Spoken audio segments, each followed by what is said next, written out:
Sisihatsha eAuckland Park ngoba navele sifikela kithi lapha kwa SABC nanzi ezithujileko. Awufunekanga ngayo ngozigqibhe nazo inkomo ezigcwala emthwaneni xa kuthe kwawa enye inkomo. Kusasebdise emndenini ebhujelwe malunga wayo ngemva kwengikhukhula ezibulele abantu abamachumi athobako ePumalanga Kapa. Ngisho ukuthi kunzima kakhulu kumina nomndeni wonke. Ngoba uma ngithola le ndaba yengozi bengekho ngile Mpumalanga. EFF ithi iwuthwala wonke umlando ngengozi ebulele abalandeli bayo abalichumi nababuya eralini yokugidinga ilanga labantu abatsha eThekwini. That if we have one of us, uphuma eceleni asimncengi. Libonakala libalifitshane ikhambo likanobhalazo mbelele walokya we-MK Party uShibambu kunye ne-MK Party. Singena njengesiwururu asizenzisi senziwa zindaba esiziphetheko zesiNdebele ku 5:30 ku SABC 1 lotshani emakhaya.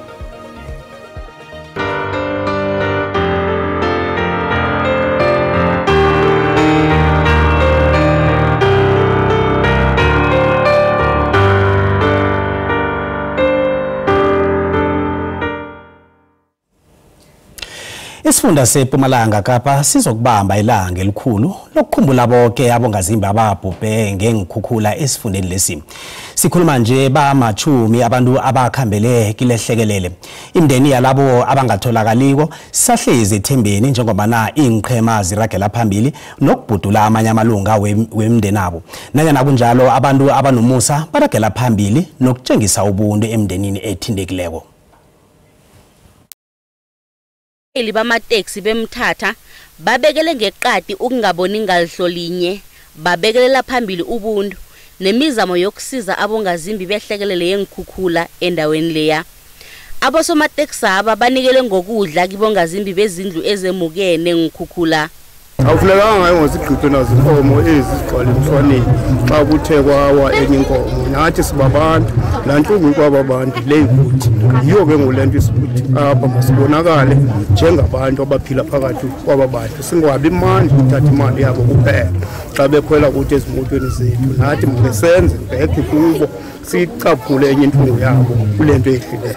Abongazimbi bengikhukhula bathethe basiwa endaweni yokulala enokudla kwekuseni nantambama kanti bazokuhlala lapho isikhatshana ngombana uhulumende usabafunela indawo zesikhatshana kunye nomhlaba lapha azobasikela khona ukuthi bahlale. Uthiwa sizothathwa ke apha sisiwe e-40 days.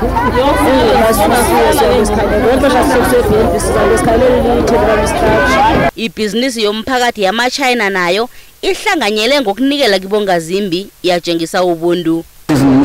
Nothing much, but we are trying our best to help who needed those goods. So South Africa is actually like my second home. So in future we are still gonna supporting the community. Abongazimbi basithokozele isisa senhlangano ezinikelako. Bulela nokuhoyeka oku apha abantu nababane bezosibona kule ndawo besipha ezozipho basinikayo zisincedisa. Ndiyabulela ngoba basincedisa ngoba sisheke singenakwanto. Esikhumbuzo yabongazimbi abama-90 izokubanjwa kusasa eKSD TVET College ngaphandle kwemthatha. Kanti sikhuluma nje bama-90 abantu abakhambele kilehlekelele. Unobhalazo mbelele we-EFF uMarshall Dlamini uthi ihlangano le iwuthola wonke umlando ngengozi ebulele amalunga alichumi wehlangano le ngelesibili endleleni R34 hlangana neUlundi neKwaZulu Natal. Bamachumi amathathu abakhweli abalimeleko kanti sebakhutshiwe esibhedlela. Ibhesi le beyilayitshe amalunga we-EFF ebesele abuyela ekhaya ngemva kokukhambela irally yelanga labatsha eThekwini. Umndeni omlandeli we-EFF ubhubhele engozini embi endlela ngelesibili uthi nanje usathukiwe. uAmahlambathe bekamlandeli omkhulu we-EFF bakwabo bathi akhange nakanye akhaphunde emnyanya we-EFF.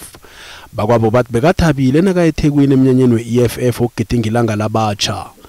Umalimakhe uthile umfundi ka grade 11 obekaneminyaka eli-17 ubudala bekakulinde ngamehla abovu uqeda isikolo batsho bekafuna ukuba lipholisa. Yabaqala labatana ukuhamba lendlela bahambe babuye kodwa ke kothusile lokho kwenzekile ngoba akekho bekulindele so vele kunzima kakhulu so ekuningi sazobonisana nomndeni uthi senzani kanjani because ngifika namhlanje.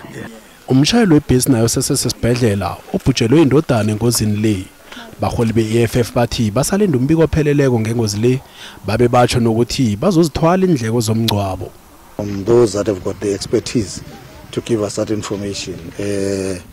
For now, the survivors, we spoke to them, all are interested on first is their survivor, is their conditions that they're getting better. Then only then we'll be able to get into more details of what might have transpired. UDlamini uthi amalungiselelo omngcwabo asaraga. Ikhambo lika Floyd Shivambu ne-MK Party libonakala liyela ekupheleni.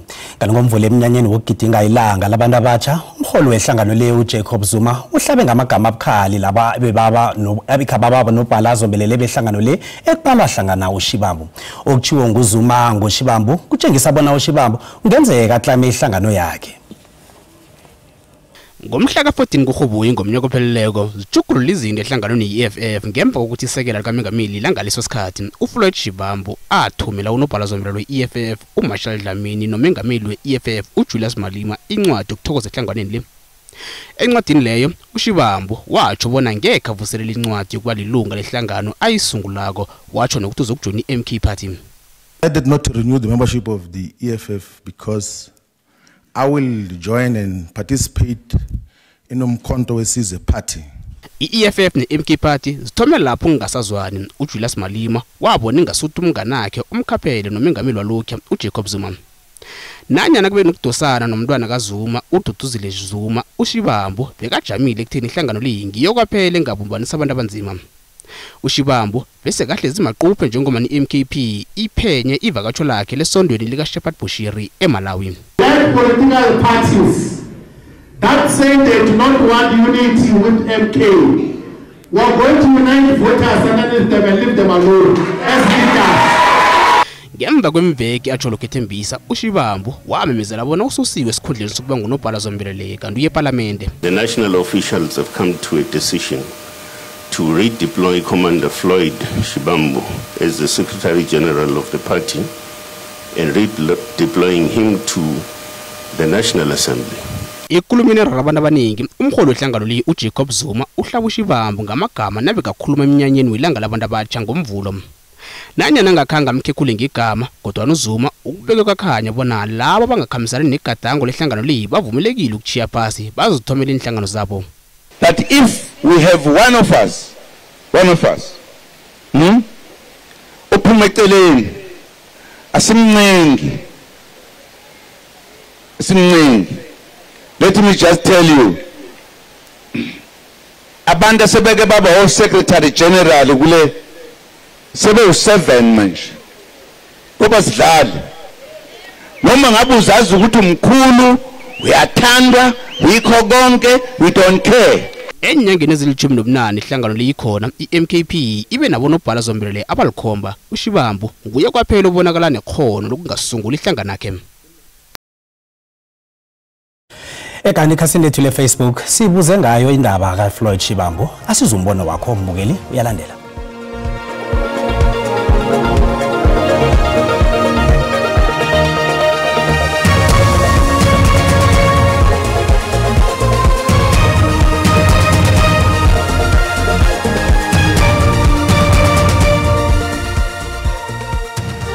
Uhambo likaFloyd Shivambu ku-MK ngibona luphela kusasa njengoba kuzobizwa nje umhlangano. uFloyd beyangafanelanga ashiye ihlangano le yakhe asuka nayo phasi noMalema. iMK igcwele ngokudlala mkhathi.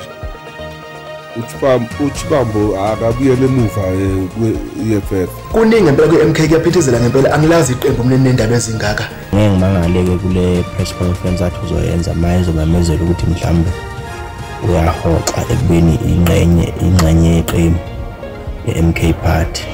ikusasa la Floyd Shibamba libuka ngathi liyaphela impela kupolitiki. Into afuna yenze kufuna vela yeke. Izicacelo ba lokho Shibambo uqothiwe qha icacile. Floyd akachubeka kahlale ku MK Party because uyazi ukuthi iunity yefunekayo ukuvula ezinye inhlangano uyayibhidliza lento esiyibiza ngeunity. Umbono ngombukeli SABC ayizukuthwesa umlando wokuziphendulela ngombono umbukeli. Umsunguli we-MK Party owaqothwa uJabulani Khumalo ubetheke elinye iduma ngokuthi alayelwe bona abhadele indleko zekhodo.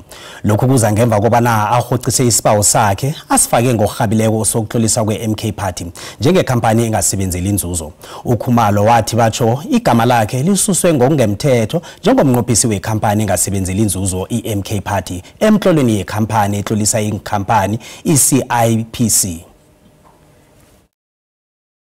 Imizamo yomsunguli we-MK Party ojanyisiweko uJabulani Khumalo yokubambelela ehlanganweni yepolitika ayisungulako kodwa waqothwa kiyo iragela phambili nokumkhuthuza. Lokhu ukuthi ngoba nalinge ukuchijila ukususa kwakhe nabanye njengabanqophisi bekampani engenza inzuzo i-MK Party athi batsho akusisemthethweni. Kodwa ngemva kokuzwa ukuthi igama lakhe libuyiselwe njengomnqophisi wehlangano le bahocisa isibawo sakhe bekasifake ekhotho ekuthethwe njengokuthathela phasi ikambiso. My Lord, there's no abuse of court process. Really? My Lord, let me just address you. Let me just address you, my Lord. My Lord, there were attempts to remove the applicants. This is on the papers. There were efforts to resolve the unlawful removals.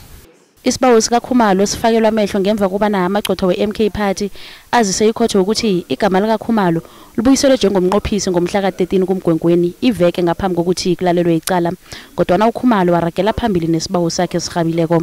The cumulative effect of all these factors, my Lord, is such that your Lordship has no option but to send a message not just to these litigants but to other litigants out there that the courts are not here as some political playground, and secondly, cannot be abused in this manner.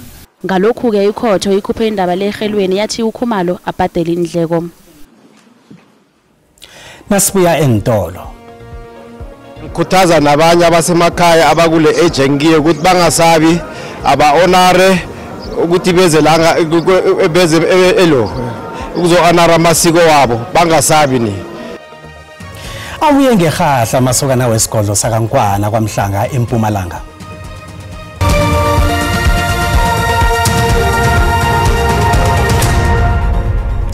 Ubukela indaba lapha eSindebele kweSABC 1 ziyatholakala na ku-YouTube, ku-X, ku-SABC Plus na ku-Facebook. Asirage nazo. Uyaraga umhlako wokuhlogeka kwezenzelwa ebantwini beGarlina eMpumalanga. Kanti izakhamuzi zimatshele kumasipalata we-Chief Albert Luthuli zifuna ukunikelwa izenzelwa ezingcono nokuthi kube nokuthembeka ezimalini abazibhadalela umasipalata lo. Izakhamuzi zililana ngokuthi umasipalata ukatelela izakhamuzi ukuthi zibhadale izenzelwa ngokuzicimela igezi nabangazibhadeliko. Izakhamuzi zona zithi zifuna ukuyithenga bunqopha ku-Eskom igezi le. Zikhulele izinhloko izakhamuzi zeCarolina zifuna izenzelwa ezingcono kunye nokulingana nakuphakela ngezenzelwa kumasipalata lo. Lokhu kunjengombana umasipalata lo acimele ezinye izakhamuzi igezi ngokubhalelwa ukubhadela insiza zikamasipalata. As a community we say no to this policy anymore. If ever they use this policy, it must bind all the 25 wards, and then the policy we can accept it in that way. But at this point of time we say no as Carolina. Izakhamuzi batsho iphezulu khulu imali abayibhadelako kunjalo nje akukakhulunywa nabo. Elokchini isurichi ihlele ezendleleni beyichiya nephunge limbi. People are being incorrectly billed. As when you look at the invoice from the municipality, you'll find that there are interests that are being charged within a same billing cycle. And then how can you charge water indigent? Since January we've been having a problem with the drain. It's overflowing, and when it's overflowing automatically it will go back into the house. Umasipalata lo uthi akabuthelela imali ngokwaneleko kodwana wagandelela bona indaba yezenzelwa bayitshejile khulukhulu yamanzi ahlongekileko wokusela. We, as a council, took a resolution of trying to assist our resident or community in terms of trying to come up with a discount, 50% discount of their debts, especially the debts that is above 90 days. And also if they are having the debts and they are unable to do the payment, they will come forth and do the arrangement. Izakhamuzi zibawo umasipalata lo ukuthi acheche nemiraro yemthangalasisekelo ehwahlapheleko, ukuhlogeka kwemisebenzi nokuthuthukiswa komphakathi. Abuye nethemba elitsha amasokana abeyokuthatha intanga kezinye indawo ezincanga kwaMhlanga ngaphasi kwesigodlo sakaMkwana eMpumalanga. Wonke njalo athembisa ukukhamba emhlaleni wabo isemkhulu, ukuhlonipha, ukuvikela imndeni nokulandela imiyalo yokwakha imizi. Bekulithabo lodwa kubabelethi nemphakathini lokho nababona abantwana babo babuya sele bamadoda ngemva kokugoduka kwengoma.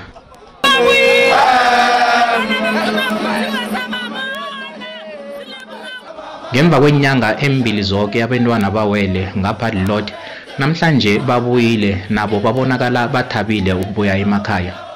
Ukuthatha le journey le kungithokozise kakhulu ukuthi ngize la engikhuthaza nabanye abasemakhaya abakule age ngiye ukuthi bangasabi aba-honore ukuthi beze la beze elo ukuzo-honora amasiko wabo bangasabi ni ngoba ngaphandle kokuhonora amasiko angeke uphumelele. Masenkomeni bakhona ukufundisa gore yini into wrong yini into right and itilo tetinyethi leti bodeta kapha emtileni nafika galo wakhona gore uchenche na ube umuntu better utokwathi uphilela abatali bakho. Ababelethi babamukele ngethabo abantwana babo babe babayala ngokuhlonipha isiko nokuthi nabo bazihloniphe njengombana sele bamasokana nje. Babuyele esikoleni obereka kwa emberekweni phume etshwaleni phume etraksini phume kunyawo. The graduated boys, you must respect other people's culture. It's not everybody that's attending the initiation part. There are some that are going, there are some that are not going. They still need to be respected. Ihlangano yamakhosi Congress of Traditional Leaders of South Africa ikontrolesa ngophunyezweko ibike bona ingoma yanonyaka ikhambe kuhle azikho izehlakalo ezimbi ezibikweko batsho lokhu kuyakarisa. Sicele ukuthi abashayi bezingoma ababeke abazobhasopa abantwana kube abantu abazobanakekela abanolwazi banothando ngendaba yengoma. Icontrolesa ibuye yakhombela bona akube nokusebenzisana phakathi kwabo nomnyango wezamaphilo nomnyango wokubusa ngokuhlanganyela nendaba zabaholi bendabuko uqinisekisa bona ingoma idlula kuhle eminyakeni ezako le.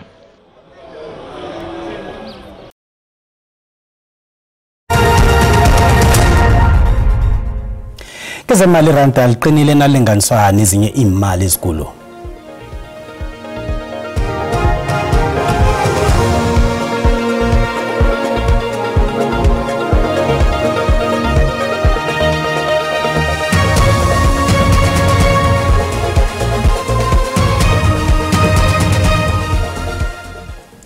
Uyabonakala umhlahlandlela wamaphaliswano wezemidlalo ehlukahlukeneko njengomdlalo wechess endaweni zeMpumalanga. Abahleli nabakhwezeli bomdlalo wechess esingeni senkangala eMpumalanga basungule i-tournament ethuthukisa abantwana abanamakhono walomdlalo. Umdlalo wechess umdlalo owenza bona umuntu acabangisise kuhle ngaphambi kokuthi enze into. Ngikho kanye lokho okwenziwe kuleli phaliswano lechess ebelibanjelwe kwaMhlanga High School eMpumalanga.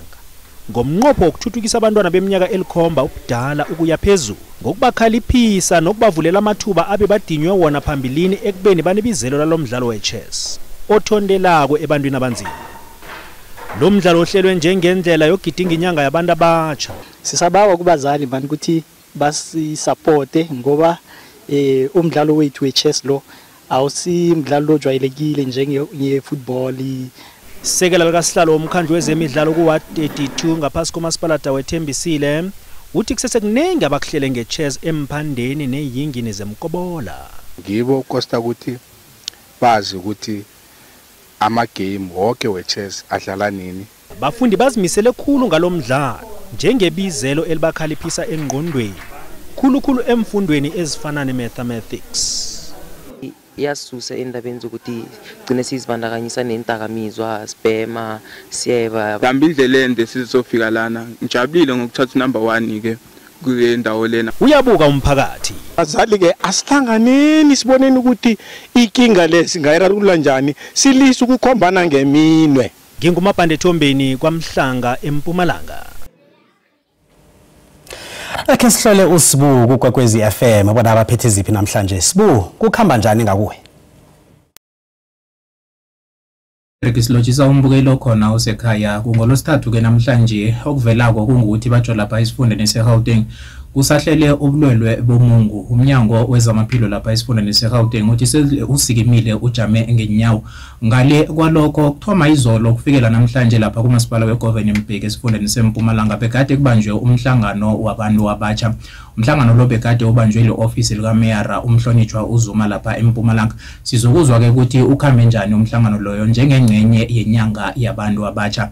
Ihlelo zibuya nabazomi lithoma ngo-6:05 khona lapha kuKwekwezi FM.